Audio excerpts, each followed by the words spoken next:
Celebrate the love of a woman for her children with this Mother's Day frame-signed stencil project from Oak Lane Studio. First, spray the backside of your stencil with some Repositionable Spray Adhesive and wait a few seconds for it to cure. Next, position the stencil on your canvas paper and press into place. Shake your bottle of Americana Acrylic Paint in Mississippi Mud prior to pouring out a small amount on a paper plate. After thoroughly soaking the bristles of your stencil brush, remove excess paint using the edge of the plate and by swirling the brush on a stack of paper towels. The brush should be barely wet. Too much paint on the bristles will result in bleeding underneath the stencil. Apply the color using numerous light coats and the same swirling motion as earlier. When finished, peel away the stencil and wait a bit for the paint to dry.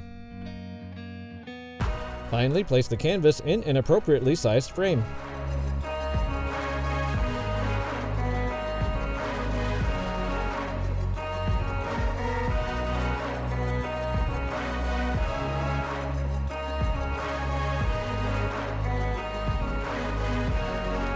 Your new Mother's Day sign makes the perfect gift for that special woman in your life.